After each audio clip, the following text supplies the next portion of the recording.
अगर एक lyrics writer और एक म्यूजिक डायरेक्टर या सिंगर मिलते हैं पर्सनली, गानों के बारे में बात होती है पर अपने गाने नहीं। विशाल मिश्रा से मेरी बात होती है एज लिरिसिस्ट। मुझे पहली फिल्म पाने में कोई स्ट्रगल नहीं, फिर उसके बाद मेरा स्ट्रगल शुरू हुआ। मेरे पास 3-3.5 साल तक कोई काम नहीं था। इतने अच्छा गाने लिखने के बाद भी उस वन रूम किचन में कई बार हमने देखा कि 17 लोग भी रह रहे।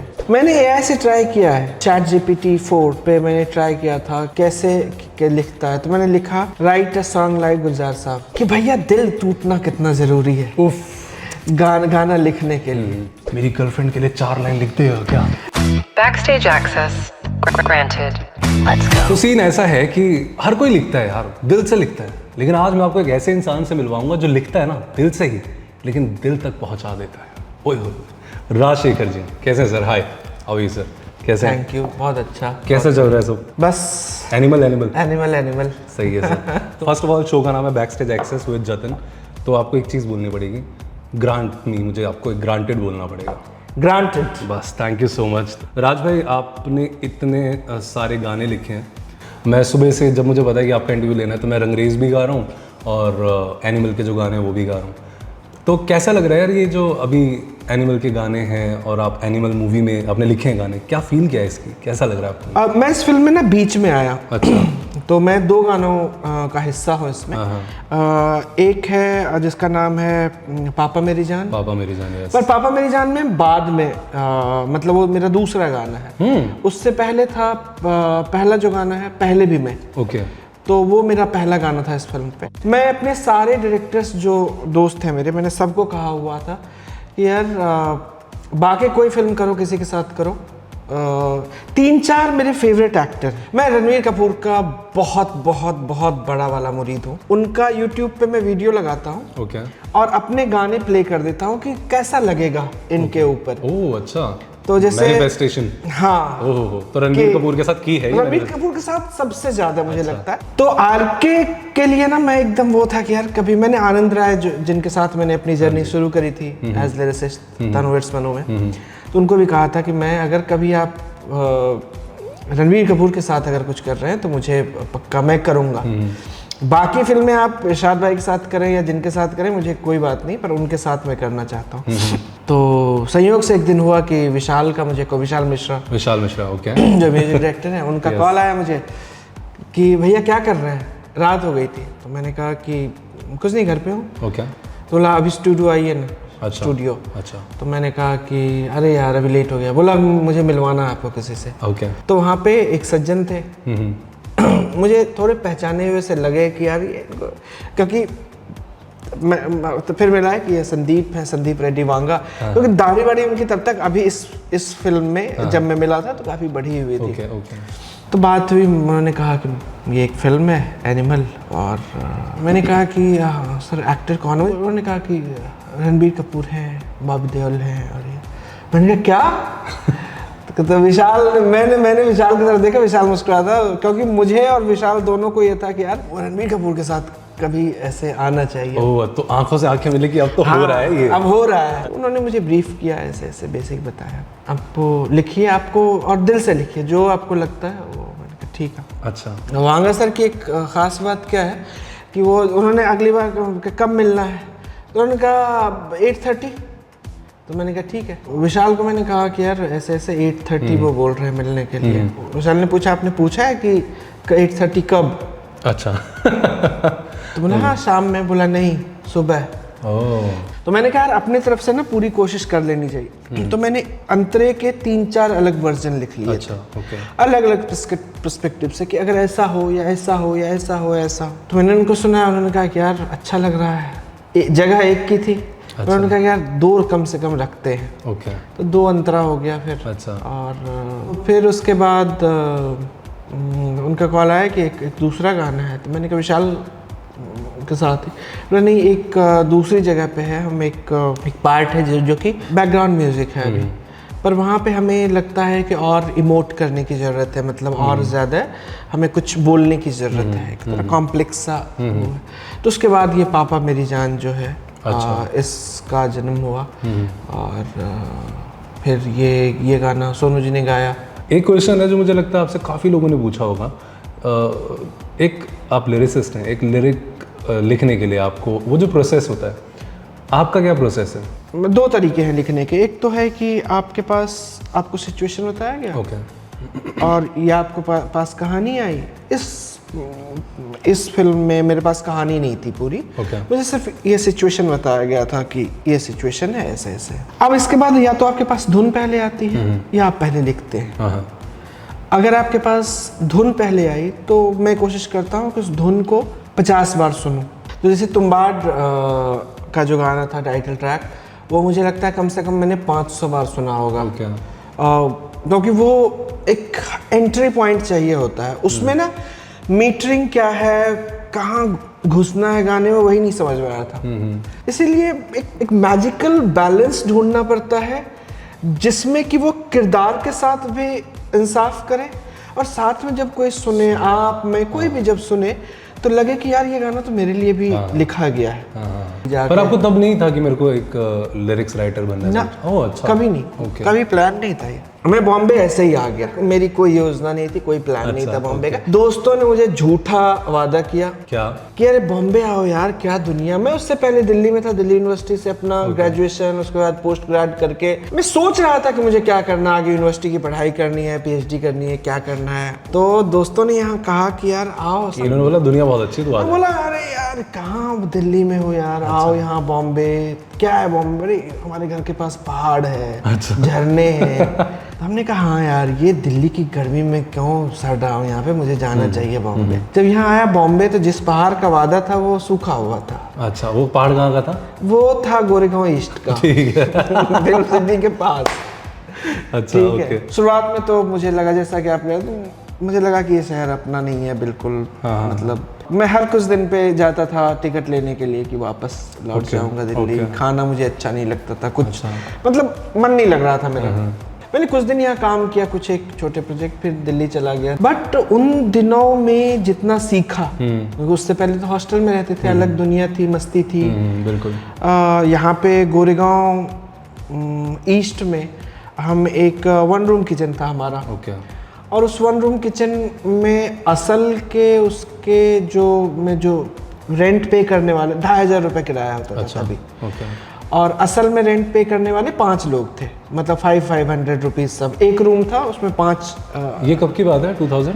ये 2007-8 की अच्छा, बात है। तब आप आ गए थे, अब दोबारा शिफ्ट हो गए थे। 2500 रुपये किराया होता था। मुझे याद है मिस्टर वाघेला हमारे लैंडलॉर्ड हुआ करते थे, और ये 2500 बहुत मुश्किल से हम जुटा पाते थे। अच्छा। तो दिल्ली से जो सब कमा के लाया था, कुछ दिनों तक अय्यासी की, उसके बाद मामला खत्म हो गया। अच्छा। तो उस 1 रूम किचन में कई बार हमने देखा कि 17 लोग भी रह रहे। 17 लोग बना के मैं जतिन सच बोल रहा हूँ। मैं एक दिन रात में लेट नाइट शिफ्ट करके मैं कुछ 3 बजे पहुंचा होऊंगा, तो अंदर से कोई लॉक नहीं करता था। समझ गई। ऐसा कुछ था भी नहीं घर में कि अंदर से लॉक करने की जरूरत है। तो खोल रहा हूँ, खुल ही नहीं रहा है। अच्छा। तो नॉक किया तो किसी ने खोला दरवाजा, तो मुझे पूछ रहा आप कौन? तो मुझे लगा कि यार मैं किसी दूसरे घर में घुस गया हूँ क्या। अच्छा। फिर मैंने कहा मैं राजशेखर। क्या, क्यों नॉक किया? मैंने कहा भाई मेरा घर है। ओह आपका भी? मैं कह रहा हूँ यार अजीब मामला। अब 17 लोग थे। अब उस 17 लोगों में पहचानने की कोशिश कर रहा हूँ कि मेरे दोस्त कौन है, कौन लोग हैं ये, कहाँ से आ गए हैं ये। फिर पता चला कि किसी को ना हमारे किसी दोस्त के दोस्त को बहुत दिन के बाद ना उसको कुछ पैसा मिला था, उन्होंने कहा पार्टी करेंगे आज। तो ये दिल्ली से आ गए क्या सारे? नहीं दिल्ली से आसपास के ही थे। यहाँ के कुछ लोग थे। कुछ जब सुबह जगे तो देखा अरे हाँ ये पहचाने हुए, कुछ 3-4 पहचाने हुए अपने दोस्त थे। क्या बात है। तो मतलब आपने मुंबई वाला स्ट्रगल फेस तो किया है आपने भी? अब मुझे क्या लगता है इसमें, एज लिरिसिस्ट मुझे पहली फिल्म पाने में कोई स्ट्रगल नहीं। मैं असिस्टेंट डायरेक्टर की तरह काम कर रहा था। आनंद राय को भी असिस्ट कर रहा था। उन्होंने इसी तरह, उन्होंने और हिमांशु ने कहा, हिमांशु लिख रहा था उनके लिए, तो कहा कि यार तुम तो कविताएं वगैरह लिखते हो, तुम गाना क्यों नहीं लिखते? अब लिखते थे पहले से? कविताएं लिखता था। अच्छा। पर कभी नहीं सोचा था कि मुझे लिरिसिस्ट बनना है। इनफैक्ट मैं तनुवेट्स मनु पे असिस्टेंट डायरेक्टर था, मैंने वो क्रेडिट लिया नहीं। अच्छा। पर मैं असिस्टेंट डायरेक्टर की तरह काम कर रहा था। उस समय ना कास्टिंग डायरेक्टर का इतना वो नहीं था। उन्होंने कहा कि यार तुम मतलब ये हिमांशु ने बोला आपको? हिमांशु और आनंद जी ने। अच्छा, ओके। कि यार तुम लिखते हो कविता वगैरह। अच्छा, ऐसा नहीं कि उनको क्या था कि वो कई सारे म्यूजिक डायरेक्टर आते थे मिलने के लिए उनसे, तो हर किसी को ब्रीफ करना, ये करना, उससे अच्छा उन्होंने कहा कि इसको बोल दो कि एक सामने बैठा है, इसको हाँ, सब पता ही है। लिख दो। हाँ। लिख दो तुम कुछ, वही हम दे देंगे म्यूजिक डायरेक्टर को, ताकि उनकी स्कैनिंग जो हमें करनी है कि भाई। तो मुझे पहली फिल्म पाने में मुझे लगता है मैं सही वक्त पे सही जगह पे था, और कुछ नहीं। फिल्म रिलीज हुई, गाने रिलीज हुए, फिल्म रिलीज हुई, अचानक से लगने लगा कि अरे वाह यार क्या बात है, हर जगह इंटरव्यू और FM चैनल्स और सारे अखबार और मैगजीन्स। और असिस्टेंट डायरेक्टर की तरह ना मुझे बहुत गालियाँ पड़ती थी। अच्छा। पहली बार लाइफ में मुझे इतना ज़्यादा प्रेज, इतनी ज़्यादा ताली मिली, तो मुझे लगा यही करते हैं। फिर उसके बाद मेरा स्ट्रगल शुरू हुआ। मेरे पास 3 साढ़े 3 साल तक कोई काम नहीं था। इतने अच्छा गाने लिखने के बाद भी कहीं से कुछ कॉल नहीं। 1-2 फिल्मों से कुछ कॉल आया, कुछ एडवांस मिला, फिर वो लोग गायब हो गए। कुछ में काम किया, वो फिल्म नहीं स्टार्ट हुई, बंद हो गई, कुछ नहीं। मतलब बहुत ही अच्छा, लोगों की उधर तारीफ आ रही थी, घर वाले बहुत वो कर रहे थे, पर अब किसको बताएं कि यार हालत ये है। लोग सोच रहे हैं हम तो बिजनेस क्लास फ्लाई कर रहे हैं, यहाँ पे ट्रेन में जाने के पैसे नहीं है। ओहो। और ये मतलब गाने लिखने के बाद भी गाने लिखने के बाद, और अच्छा, रिलेटिवली सक्सेसफुल एल्बम रहा था तनु इट्स मनु। बिल्कुल। तो फिर हमने टेलीविजन लिखना शुरू किया। अच्छा। टेलीविजन ने खूब सपोर्ट किया। डायलॉग लिखता था टेलीविजन में, Okay. और क्राइम सीरियल्स के, और हिमांशु भी लिखता था। अच्छा। और एक हमारा एक और दोस्त है गौरव, वो लिखता था। Okay. Thankfully Tanu weds Manu returns आई उसके बाद। और उसके गाने फिर आपको मिले? हाँ, तो बोला कि एक गाना लिखना, हरियाणवी गाना, जल्दी से लिख के दे दे। मैंने कहा ठीक है। हाँ, और गाने का नाम घनी बावरी। गाने का नाम था घनी बावरी। घनी बावरी। अब इसमें एक बड़ा फनी इंस्टेंस है। रात में 11:30 बजे ख़त्म हुआ गाना लिखना। फिर मुझे लगा यार अब मैंने लिखा है, बिहारी आदमी हरियाणवी गाना लिख रहा है, कहीं कुछ गलती हो गई तो फिर दिक्कत की बात भेज जिसको रहो, बंगाली है। बंगाली है वो तो मैंने कहा एक काम करता हूँ, मैंने अपने किसी हॉस्टल के कॉलेज के दोस्त को कॉल करता हूँ। मैंने जो हरियाणा से? जो हरियाणा से। अच्छा, 1-2 कॉल किया, तो उन्होंने नहीं उठाया उस वक्त। फिर एक दोस्त था, उसकी वाइफ का भी नंबर था मेरे पास। तो अब रात में मुझे ध्यान नहीं रहा इतना, बॉम्बे में तो 12-1 बजे कुछ हुआ नहीं है। वो लोग दफ्तर जाने वाले लोग, बच्चे स्कूल, ये वो। हाँ, तो मैंने फ़ोन किया रात में 1:30 बजे के लगभग। अच्छा। फ़ोन उठाया, मैंने कहा, तो उन्होंने कहा जी भैया। मैंने कहा कि सो गए थे क्या? और क्या, जगह ही नहीं, मैं सो गई थी, और क्या। मैंने कहा, तो उन्होंने कहा नहीं आप ही के फ़ोन का अंदाज़ है। ऐसा बोला? मजाक मतलब पूरा सरकास्टिक हो गया। मैंने क्या कुछ बात हो गई? मैंने कहा मैंने गाना लिखा है, उसका ग्रामर देख लोगे क्या? रात में 1:30 बजे। अच्छा। मैंने कहा सॉरी यार, पर ये भेजना है, कल के दिन में ऐसा ना हो कि पूरा हरियाणवी समाज जो है ना मुझे कहे कि यार ये बिहारी आदमी ने ये गाना लिख दिया और गलत लिख दिया। हाँ। बेसिकली जो घनी बावरी है, ये फिल्टर आपके किसी फ्रेंड ने करा है इस गाने को? और किया, मतलब मैंने मानी नहीं उनकी बात। आपने जो लिखा वो फाइनल था? वही फाइनल है। आप खुश हैं? आपको मजा आ रहा है? मुझे पता नहीं मुझे कितना ऑनेस्ट होना चाहिए। मज़ा आ भी रहा है, क्रिएट करने में मज़ा आता है, कुछ नया एक्सप्लोर करने में।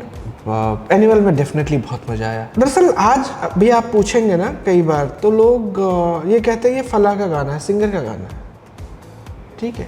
कई बार म्यूजिक डायरेक्टर अगर नामी हो तो उनका गाना, पर कोई नहीं बोलता कि लिरिसिस्ट का गाना है।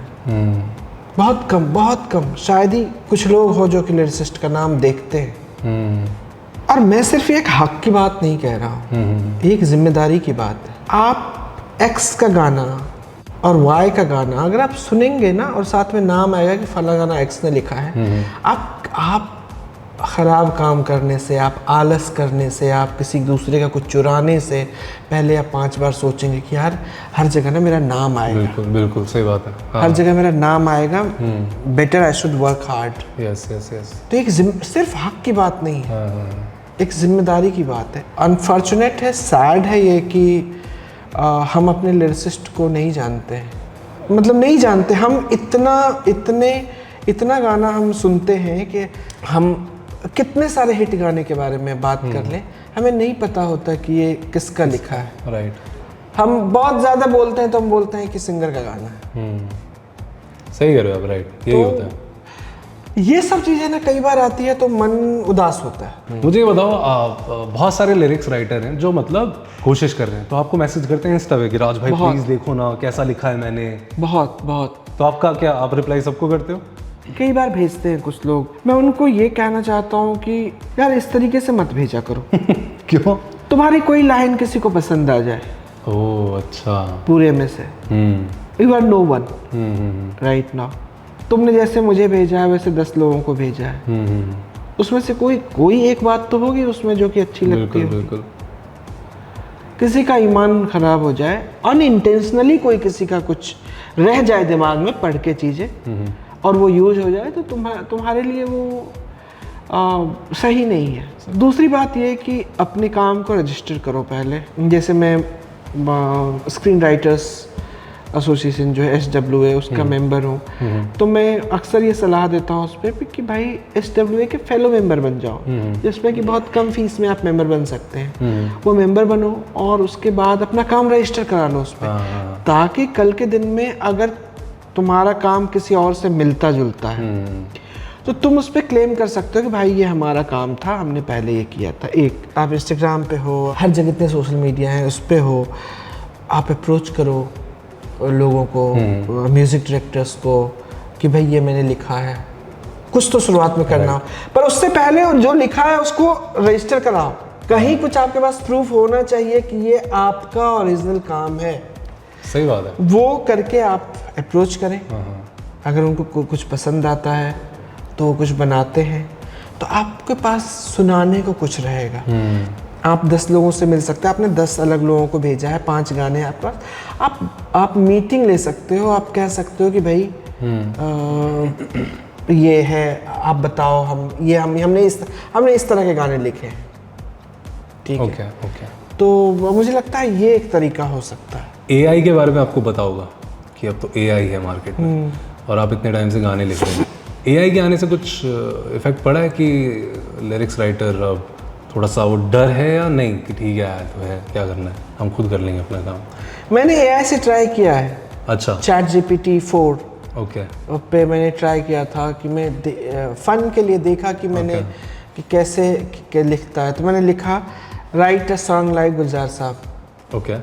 तो गुलजार साहब की अलग अलग गानों के अलग अलग लाइन उठा के उसने जोड़ के ऐसे कर दिया। ओके। और बीच में बहुत ही घटिया भी लिखा था उसने। अच्छा। ओके। तो मैंने उसमें लिखा कि this is anything but Gulzar. Okay. तो फिर मैंने लिखा कि write a song like Rajshekhar, तो लिखता हूँ राजशेखर। आपने बहुत सारे लिरिक्स लिखे होंगे जो शायद अभी फ्लोर पे नहीं आए होंगे, जो शायद रिजेक्ट भी हुए होंगे, ऐसा है क्या? हाँ। तो कुछ तो शेयर करो ना, क्या ऐसा कुछ हुआ कि रिजेक्ट हुए लेकिन किसी और मूवी में वो आ गए?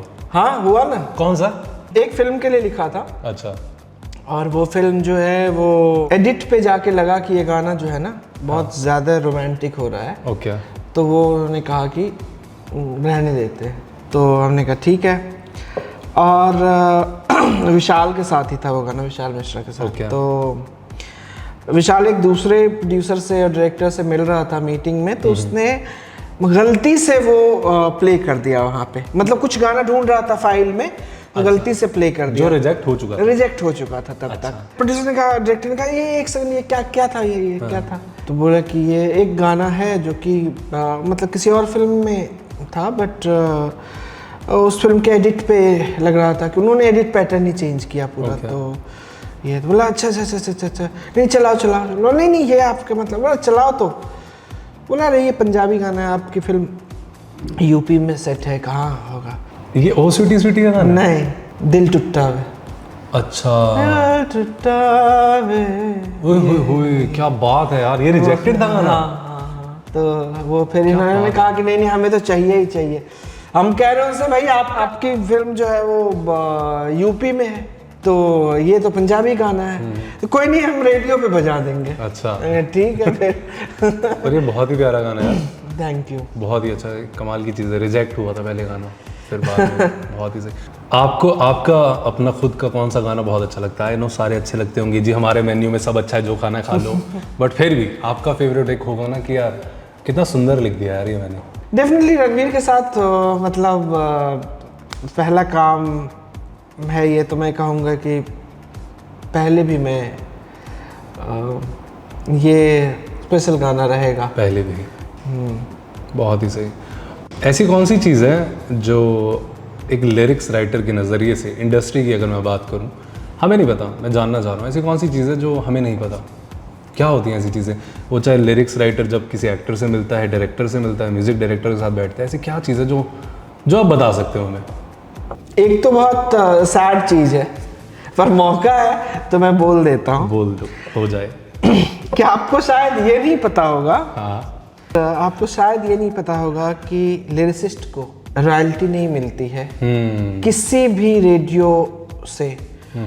और मतलब इर्रेस्पेक्टिव ऑफ कोई ब्रांड, हमें रेडियो से कोई भी रॉयल्टी नहीं मिलती है, और मुझे लगता है कि वो हमें मिलनी चाहिए। और आई थिंक इंडिया के बाहर मिलती है। हाँ, ये बहुत फनी बात है कि आप एब्बा का गाना यहाँ प्ले करो, आप ब्रायन एडम्स के गाना प्ले करो, या कोई भी गाना, आप कोई भी गाना प्ले करो, आपको रॉयल्टी उनको देनी होगी।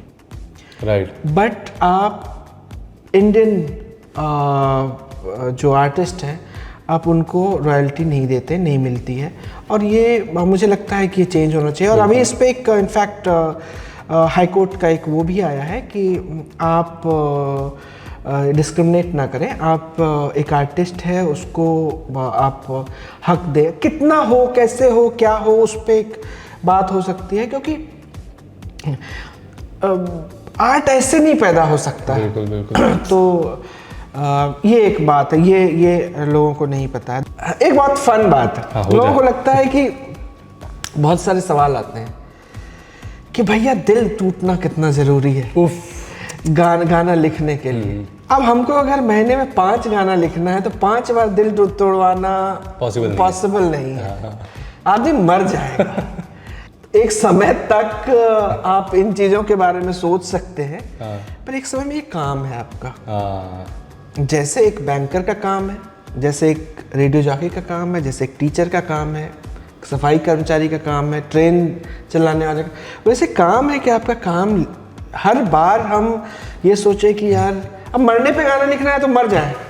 तो ये तो पॉसिबल नहीं है। सही बात है। लोग कहते हैं कि यार पहाड़ पे जाके लिखेंगे, हाँ, यार समंदर किनारे जाके लिखेंगे, हाँ। दिल टूटेगा तब लिखेंगे, मोहब्बत होगी तब लिखेंगे। यहाँ पे वो लग्जरी नहीं है भाई। दिल टूटे ना टूटे जो भी है, एसी को 16 डिग्री पे करो, शिमला बनाओ उसी रूम को और लिखो साहब। देखा था मैंने, डेडलाइन है भाई सामने, जल्दी कंप्लीट कर। होता है एक समय में, एक समय में डेडलाइन आपकी जिंदगी की एक सच्चाई है। बिल्कुल, उसको आप कुछ नहीं कर सकते। इंडस्ट्री में आप इतने टाइम से हो, तो इंडस्ट्री में आपके बहुत अच्छे फ्रेंड्स कौन हैं, डायरेक्टर्स हैं, और अगर कोई भी हैं मुझे उनका नाम जानना है कि कौन है, और क्या बातें होती हैं अगर एक लिरिक्स राइटर और एक म्यूजिक डायरेक्टर या सिंगर मिलते हैं पर्सनली? जैसे हिमांशु है, हिमांशु शर्मा, वो मतलब शुरुआती दोस्त है मेरा, मतलब कॉलेज के दिनों से सेम क्लास, हॉस्टल में पायलन था मेरे रूम में, वो मतलब इलीगल गेस्ट था। तो उसके बाद बॉम्बे आए तो साथ में रहे, और फिर उस तरीके से उससे मिलता हूँ तो कुछ देर तक तो फिल्मों की बात होती है कि मुझे उससे पता चलता है कि कलेक्शन क्या है, कितना क्या होता है, नहीं होता है, क्या है, इस तरीके से। ओके। और कौन है बाकी? डायरेक्टर आनंद जी। आनंद जी के साथ मैं दोस्त नहीं कहूँगा, बड़े भाई जैसे हैं। उनसे मिलके एक तो खाने के बारे में खूब बातें होती है, कहाँ क्या ट्राई किया, नया क्या किया, ये किया। उसके बाद गानों के बारे में बात होती है, पर अपने गाने नहीं। अच्छा, ओके। विशाल मिश्रा से मेरी बात होती है, जैसे मुझे नए गाने के बारे में बिल्कुल नहीं पता होता। अच्छा। सच में नहीं पता होता है ये नया सिंगर कौन है, नया क्या है, मुझे नहीं पता होता। मुझे उससे पता चलता, उसने वो बोलता भैया ये सुना आपने? नहीं। उससे ऐसे दुनिया, मतलब इसको बकैती बोलते हैं ना, वो नहीं होती। नहीं होती है। अच्छा, वही बकैती ही होती है। मतलब कॉल करते तो सीधा वहां से क्या बोला जाता है? आ गई याद। विशाल भाई आ गई याद। चाहे अभी चाहे 1 घंटा पहले ही बात करूंगा, हाँ। ठीक है, मान ले किसी चीज के लिए बात हुई, यह बोलेगा भैया घमंड आ गया आप में एनिमल के बाद। तो कुछ इस तरह का देगा। तो ऐसा रिलेशन है आप दोनों का। हाँ, और या मैं बोलूँगा कि वीडियो कॉल किया कि यार जिम गए थे क्या आज? हाँ, क्यों दुबले लग रहे हो? विशाल से आपकी डेली ऐसे बात होती है कि हाँ भूल गए या जो भी ऐसे, बट कोई ऐसी चीज़ है जो आपने अभी तक उनको बोली नहीं, जो आप बोलना चाहोगे? मुझे लगता है कि थोड़ा उसको अपने हेल्थ का ख्याल रखना चाहिए। ये मैंने बोला है वैसे सामने भी कई बार, पर मुझे लगता है कि गो इजी।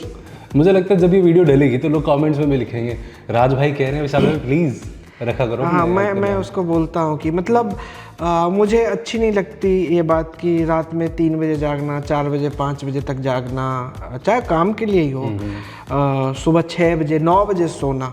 और कई बार वो बोलता है, मतलब फ़ोन किया मैंने तो उसका 2 बजे 3 बजे के बाद कॉल आएगा कि अरे भैया सो गए, सुबह 10 बजे सोए ही आप। अच्छा। तो मुझे लगता है कि ये सही नहीं है। मतलब पर ये कितनी सही चीज़ है ना, एक फ्रेंडशिप इसी को कहते हैं कि आप एक दूसरे की केयर कर रहे हो यार, ये अपने आप में। हाँ, मुझे लगता है ठीक है, काम है, बहुत अच्छी बात है, काम कर रहे हैं आप, बिजी हैं, बहुत अच्छी बात है, बट आपको हेल्थ का तो ख्याल रखना चाहिए। आपके किसी फ्रेंड ने ये बोला हो कि यार तू तो बहुत सही लिरिक्स लिखता है यार, मेरी गर्लफ्रेंड के लिए 4 लाइन लिखते हो क्या?